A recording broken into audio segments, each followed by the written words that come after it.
call this segment simply Capitol Spotlight. We essentially put the spotlight on a member of the General Assembly and discuss some of the things they've been working on and how it might affect you, the Rhode Island citizen. We do it right before a session, and it gives me a great deal of pleasure to welcome a gentleman who seems like he never left this building. Although he did take a little hiatus for a short time, it's my pleasure to welcome back, representing the fine citizens of Providence, Joe Almeida. Representative, it's great to see you. Great seeing you, Dave. Glad to be back. Well, I'll tell you what, you were here for what, 12 years? Well, I was here for 12 years, yeah. So even though in these first few weeks of session we've been featuring freshman members of the House, we're referring to you as a seasoned freshman. I think that's fair. That's very fair. I've been here before, so we know what to do. Well, again, you were gone for 2 years. What prompted you to throw your hat back into the ring and get back into the political game?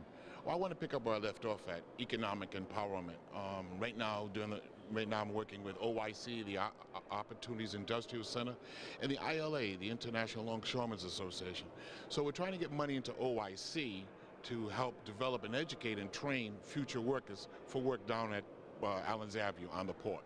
You know, that's interesting that you mentioned that. Recently on a recent segment of Straight from the Gavel, we had a chance to interview Senator Lou Raptakis, who is very interested in expanding our shipping industry here.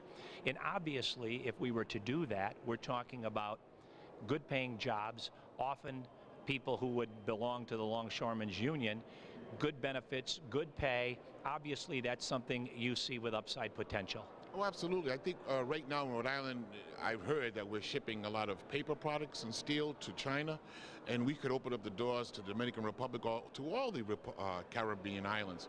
So I think we have something that's very powerful, economically strong, and the state of Rhode Island needs to pay more attention to exporting our goods from Rhode Island to other countries. Well, not only that, but it plays right into our hand. It's part of our strong suit. Because of our location, we have that opportunity. So that's something that you're not going to do in North Dakota. No, we have it all dredged down there, and it will bring up more work, not just blue collar, but also white collar work down there. So I think that we need to pay attention to the economic empowerment that we can get from Allen's Avenue. The day that we are taping this, Representative Almeida, the mayor of Providence is giving his State of the City address. I don't know if you've been privy to looking at any of his remarks or any of his speech, but how would you assess the conditions in Providence as we speak? Well, since the mayor's taken over, it's a whole lot better.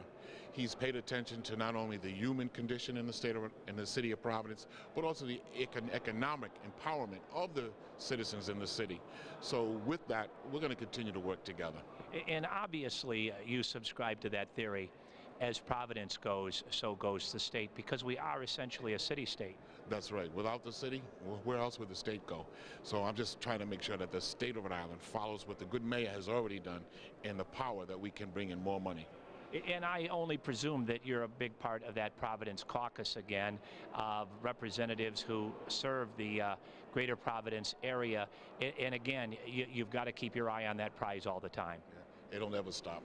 We'll always keep on it, and the city of Providence can lead not just the state, but I think throughout the country of the things that we've done already. Now how did the first couple of weeks feel compared to when you were here last? Were there any surprises? Was there anything that was a little different than maybe you anticipated? How would you assess it? All good, very good, great. The more technology up here with the ability of Facebook and Twitter and everything else, so we're good.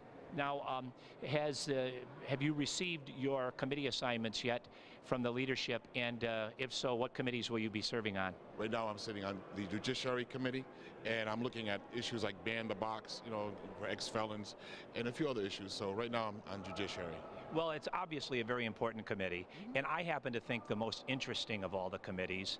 And of course, then you are part of that recent historic decision that passed the House of Representatives when it came out of Judiciary unanimously to recognize same-sex marriages. That was an easy vote for me. I don't see the problem. These are good people who lived and worked together and now want to contribute, so let them all the way. Representative Almeida, it's great to see you again. Welcome back, and I know you'll hit the ground running. Thank you, Dave. Thank you so much. And of course, thanks to you too for watching. My name is Dave Barber. We call this Capitol Spotlight.